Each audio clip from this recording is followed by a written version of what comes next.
This may be one of the first questions that human beings ever asked. Once we became aware of ourselves and were able to understand complex ideas, the question of where we came from must have been one of the forefront ideas, and the idea of a creator really grew in our minds. Because I think in our species, there are three big questions. Are we alone in the universe? What happens when we expire? Does God exist? These questions are existential, and there's probably not one person who's alive today that knows the answer to all three. What's coming up today may be the exact conversation that you needed to hear and needed to be a part of. So buckle up or relax, because it's going to get heavy. It's going to deal with some things that maybe you've considered or maybe you haven't. And this one's a long one, so let's have fun.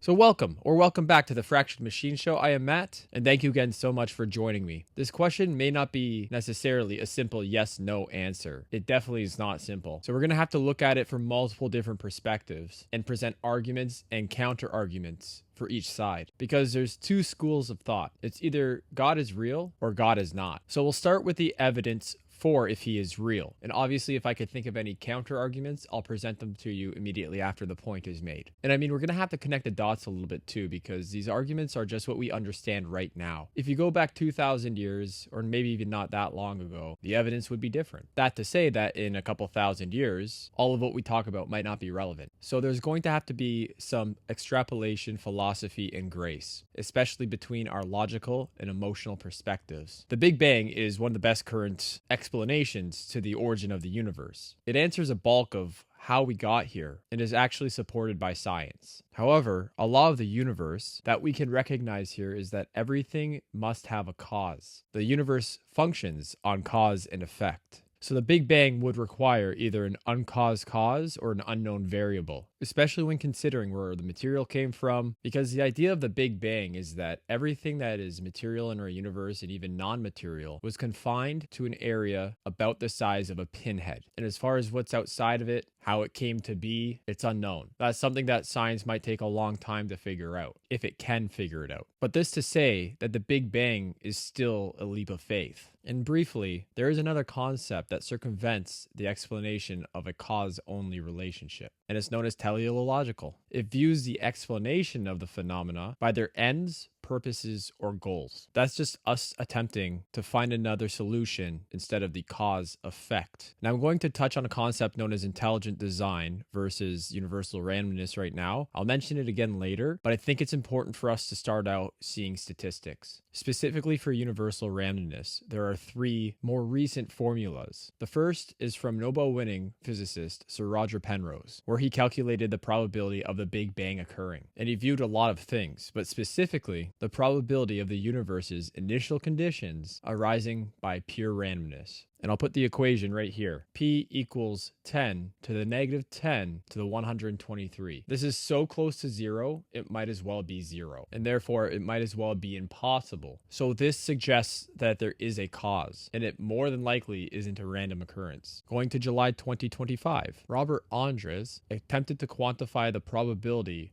for the first life occurring, looking at the origin. He was considering a protocell, which would be one of the simplest first living cells. He viewed how it could assemble from prebiotic chemicals, that with algorithmic complexity. Now, I don't know what any of that means, but his conclusion was that chemical complexity increases towards a chemical cell, and that makes sense. We look at all life and see how complex it is, both chemically and biologically. The probability drops to a near zero value. And of course, it underassumed Earth's early conditions. And keep in mind, this is all based on current scientific understanding, and things will change with more information. But he found that chance and natural reactions alone presents with severe mathematical challenges and suggests an unreasonable likelihood. This recent advancement in understanding changed the way that we view origins, as the framework shows that the structured biologic information required is way harder to randomly generate than previously assumed. No value is given because the chemical conditions remain uncertain. But with the available math, it puts the odds of random life at the origin as 10 to the negative 40,000. And now we go to human life probability. To have solar system formation, a stable galaxy, and evolution to intelligence, we also look at that value of 10 to the negative 40,000.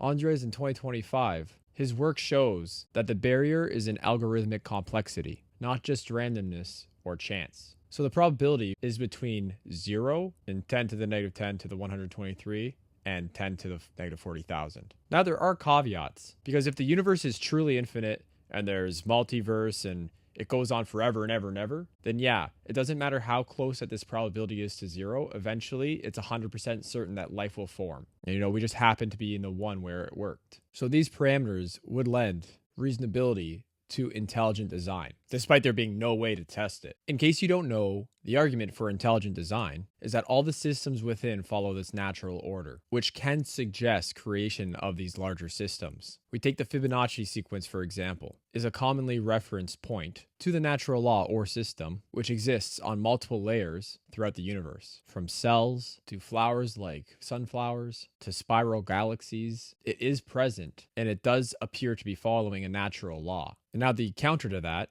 is that these laws can exist in nature, which would also be assumed natural. But that was touching on the intelligent design versus universal randomness. Those odds currently aren't in randomness's favor. One of the most common arguments against God is that some people will look at God as being either incompetent or malevolent. That is, if he exists. You look to something like cancer or child abuse or the Holocaust. There's so much evil and suffering in this world. Why would God create a universe with these parameters that allow this? The counter to this argument is that the majority of human suffering is as a result of mankind's actions. Religion would tell us that evil is a choice to separate from God and the morality that God instilled into you. The religion would also blame Satan for his role in impacting the minds and actions of people. So another argument from people that don't believe in God is that there is no actual empirical evidence of God. There's no way that we can measure or quantify or identify God. And relying purely on faith is viewed as short-sighted. And religion's counter to that would be that there is no empirical evidence against the existence of God.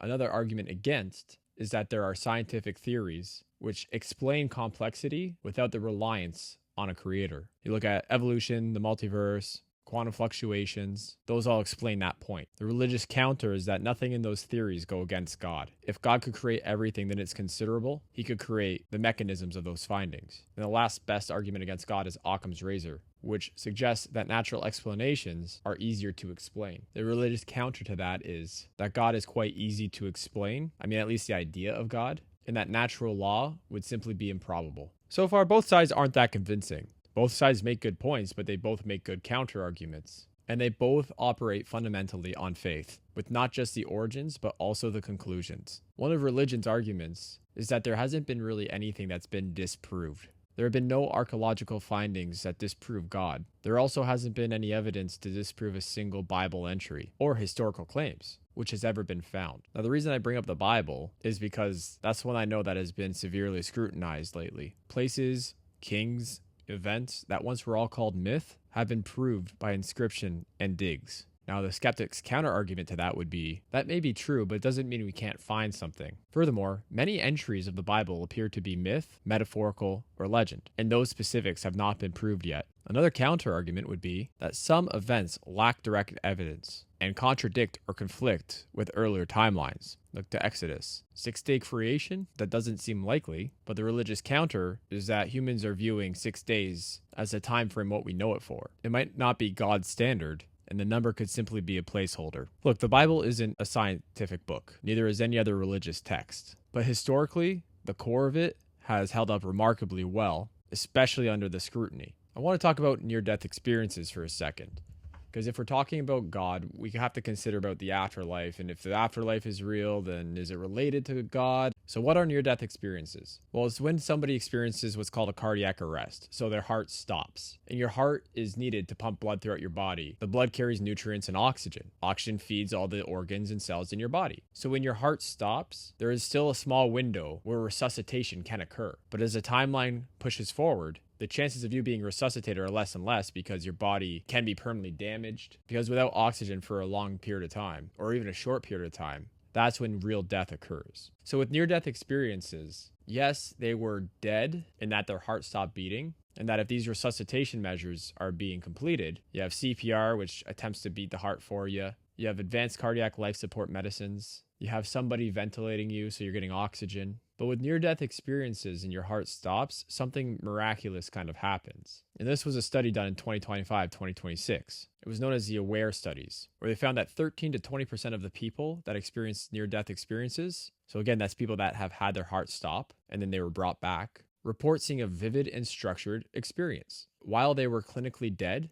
with a flat EEG, which measures your brain's electrical output, which is interesting because they're experiencing something. It's only 13 to 20%, but could that be an argument of how long has passed since you've died? The study continues to say that 45% had an out-of-body experience of some sort. And other common findings was a life review, meeting deceased relatives, and a feeling of overwhelming love and peace. Now, of course, all of these findings are subjective, so there's no way that we can really quantify it. It's just from a personal experience. Although there is an interesting correlate, because some people also report as though they're feeling like they're drowning or this immense loneliness or feeling of dread. And maybe this is a contrast between heaven and hell. And maybe it's just what the body does when it dies. And there are veridical cases where people accurately describe events that they couldn't have seen while they were under, like being in an operating room while you're unconscious, for example, or where your heart has stopped and you view people attempting to restart it. So this is a very interesting phenomenon. The skeptic would say that brain chemistry changes may be responsible.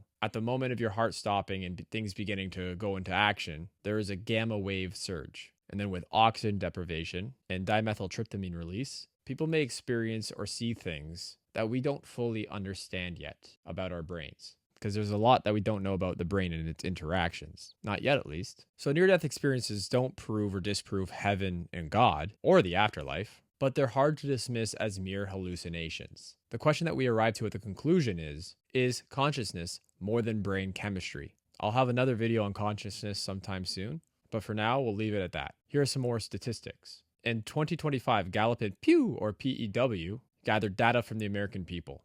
They asked about 1,900, and they found that 71% of those Americans believe in God and believe that God played a role in the universe's origins and humanity's origins. 37% of them believed in pure creationism, and 34% believed in God-led evolution, while 24 to 33% of people say that it's purely unguided evolution. Conservatives are likely to see the intelligent design and in the creationism, and liberals are more likely to see evolution or randomness. Does this surprise you by any chance, as far as the political leanings and if you're more likely to see God or not? It doesn't really surprise me. Something else I'd like to bring up is calling to entropy for a second. It says that everything is becoming more random, more chaotic, more unpredictable, and is breaking apart, which always increases in a closed system. So everything should be heading towards chaos. And then in the universe's earliest form, the idea would be that entropy would be at its lowest level, meaning it's not random, it's pure order, and everything is together. And there should have been a very low possibility of the Big Bang occurring if that were the case. And if God does exist, wouldn't you think that it would come at the origins of the universe? After all, that's when entropy is at its lowest, where you have this being that's in pure order, zero randomness, and completely together with everything. Personally, that's what I like. I like when science and religion complement each other. Similar to like conservative and liberal viewpoints. I like seeing things when they can behave together and the conclusions that they can come to. This is why it's so important for us not to be divided. But the universe looks rigged. Looking at it from an objective perspective, it shouldn't exist or by any means have any sort of life within it. Morality. Where does right and wrong come from? And not just your personal behaviors, but universal laws like gravity. There's a universal truth that outweighs any perceived experience. That would point to a lawgiver. It could also point to something natural, but what laws exist where nothing puts them in place? It's like simulation theory, which I'll have another video on another time, but including that into this would be chaos. It'd be the highest level of entropy. And that's if we view morality if God is real. If God doesn't exist, then the answer to morality would be that it's an evolved social construct or preference. It's powerful, yet subjective. So there's a differentiation right there. If God exists, then morality is objective. If God doesn't exist, morality is subjective. And we see evidence for both. What with the laws of the universe, and then the morality claim of a subjective experience of a person being good or bad. But in religious texts, it says that God gives you the choice to be good or bad. That's the whole situation with Adam and Eve. So if you have a choice to be good or bad, the subjective can still be evidence towards God, and the objective could still be evidence towards no God. This is an interesting fork in this road, people. And instead of being able to go down one way or another, we're kind of just stopped right before the fork, because every time that we think that we have some sort of answer, something comes up and makes us realize that we really don't know. When it comes to morality, the conservatives would argue that secular society has lost its moral anchor and is more chaotic as a result. The elephant in the room is that religion was made as a device to control people, because it does a really, really good job at that. So if a society has become more secular or has gone further away from faith, we see it being more chaotic. Now, is that caused by people being less religious, or is that a result of other factors? The conservative viewpoint there is correct.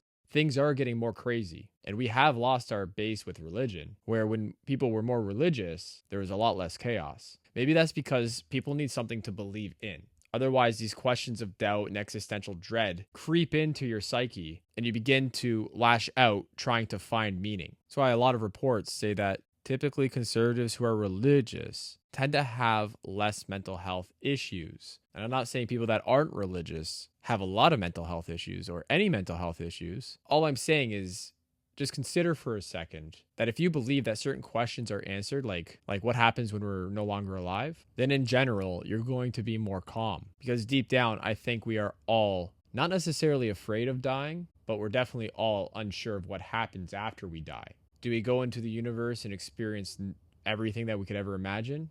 We go back to our creator, or does it just simply not exist? And I don't know about you, but the mental fortitude it would take to consider what it's like to not exist freaks me out. Like, I was literally just talking to my wife about, where is the universe? What's outside of it? Where did it come from? Why are we here? It doesn't make any sense unless you have religion. And that's why I'm saying that it just makes a lot of people feel better. Try not to trample on people's beliefs if they are for religion or against religion. That's not to say that science will not one day figure it out. It's just right now, that's kind of the best option that there is for people to be able to live their day-to-day life and still have something to look forward to. And like I said, liberals argue that morality has evolved with society, and we don't need religion anymore. But the evolution of morality needs specific things to be in play. Like with modern West society, which came from religious ideas, there is a growing and worsening societal rift that appears to be influencing morality, just and lawful behaviors. So yes, I could understand the liberals' perspective there, because the argument is, do we need religion anymore? Because us as people are now at a place where we should be able to evolve to act less animalistic. But clearly, seeing the religion has taken a back step in our society is not helping our core. Religion and spirituality are a little bit different. If you're a spiritual person, you can believe in whatever you want to believe. You believe that there's something. You just don't subscribe to all of the religious or fundamental religious ideologies, which is a reasonable take. You don't need religion to be spiritual, but you need spirituality to be religious. So let's outline conservative versus liberal platforms. Touched on multiple bits, but let's organize these thoughts. So conservatives, God is fundamental and real. The Bible is a historical and accurate account. Absolute truth and morality exists. Western success is rooted in religious ideas, because when they came over and began to make constitutions and whatnot, they ensured that it followed the laws set out by the Bible. Thou shalt not steal. Thou shalt not off. Thou shalt not covet thy neighbor's wife, or whatever. Pretty much just don't be a douchebag. And it's worked really well. Conservatives also believe that the culture war is spiritual. And I'm going to touch on more of this in a few minutes, because there's obviously a spiritual war going on right now. Like I said earlier, you can have spirituality without religion, but you can't have religion without spirituality. And lastly, they focus on defending family life and tradition. Liberals see it as God may be real, but is likely metaphorical or symbolic, and that faith is personal. They see that science and compassion should drive ethics. They see the dangers that religion can be weaponized, which is 100% the case. But again, that's the hand of man. And the liberals focus on inclusion, social justice, and reject dogma that divides. On the surface, once again, those are both reasonable takes. And the biggest point of contention would be, for conservatives, universal truth, and for liberals, personal truth. Let's look at the similarities. Both agree that evil exists, should be identified, and should be combated. And everybody wants a good society. And both believe that a balanced society has their counterparts. But it's only beneficial when beliefs aren't preached, at least opposing beliefs, and require good morals and reasonability to be present at all times. That's very hard to disagree with. So if you're on one side versus another, we should really start to consider coexistence as a good thing because we complement each other very well. You have one side of the aisle focusing on religion, and you have the other side focusing on science. Not to say that both can't exist within each other, just saying that that's their main focus. And that's a good thing because that's how we progress. But like I kind of alluded to a second ago, there is a war going on between good and evil, the spiritual war or a cultural war. And to refute that would be incorrect because it is light versus darkness, good versus evil, right versus wrong, truth versus lie. Take an example. And this, just as a disclaimer, could get very uncomfortable for people. In Hollywood, they actively practice Satanism, with the images being displayed at the forefront of music videos, TV, and movies. And much of it is targeted towards children. It happens so frequently that artistic creation may not be enough to explain this away. And this is where it gets more uncomfortable. With the Epstein files, there is now evidence allegedly that actors, producers, musicians, entertainers, politicians, which Hollywood is full of those types of people, have allegedly abused children in multiple ways. They've eaten people by ritual. They've tortured people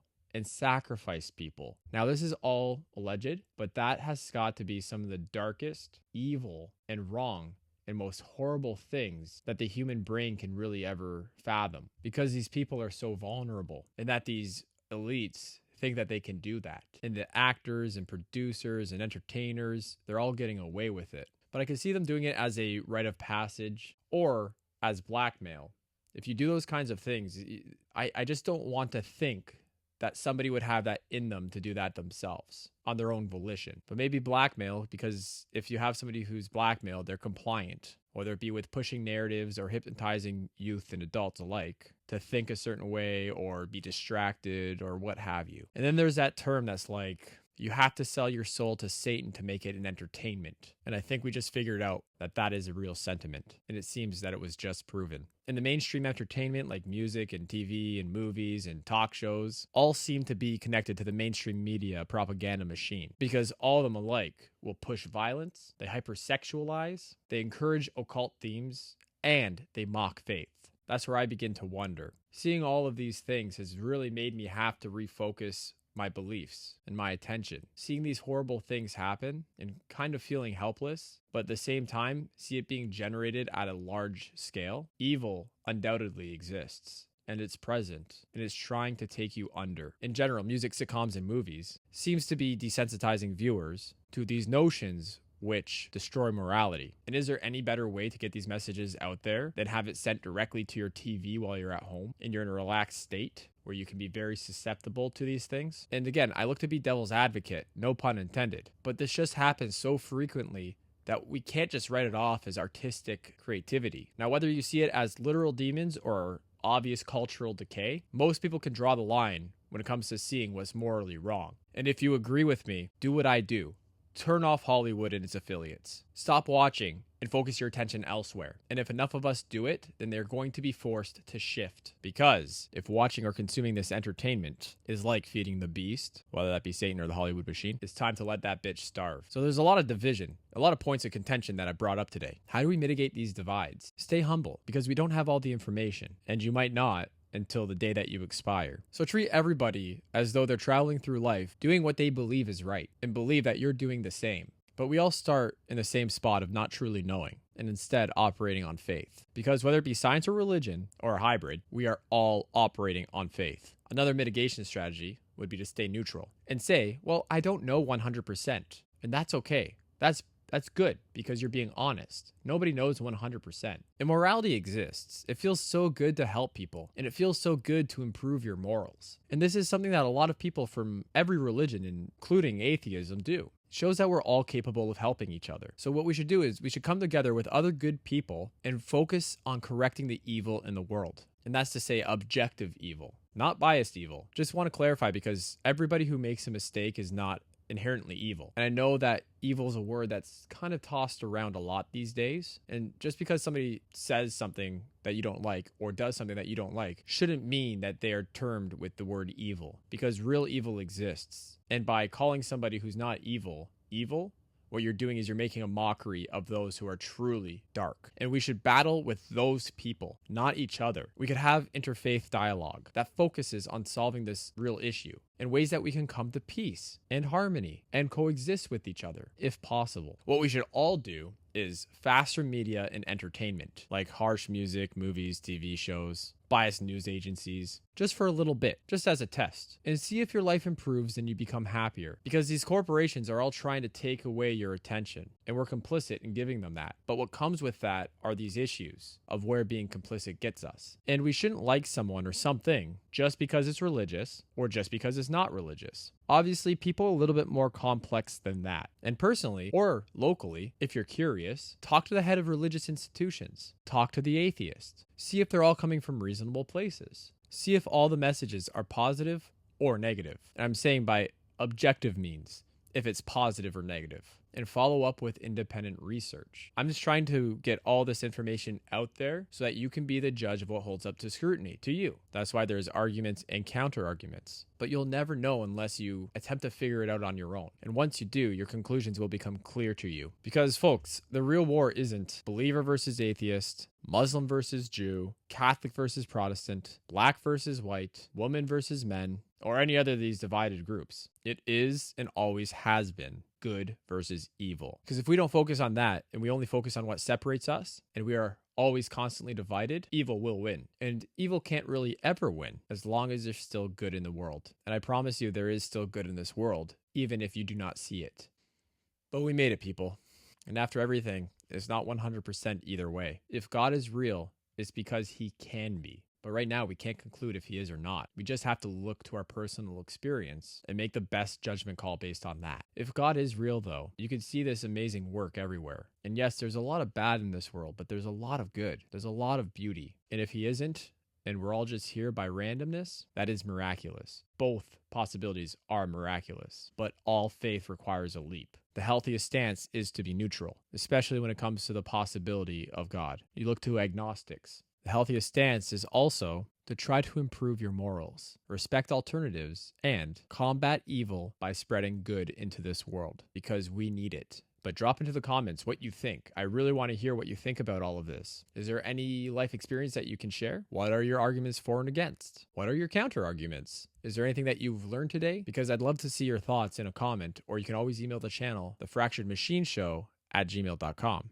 Because it'd be really interesting to me to see your thoughts. And who knows, you might not only convince me, but you might convince everybody else. The question is no longer, is God real? It is God real to you? But thank you for watching today. Please, if you haven't already, like and subscribe. And if you think that this message should be seen, please share. You can follow us on X at TF Machine Show. You can follow us on Rumble or YouTube or wherever. And let's start the conversation. Let's start this reasonable dialogue. Let's make the world better together. But thank you all again, and much love. We'll see you next time.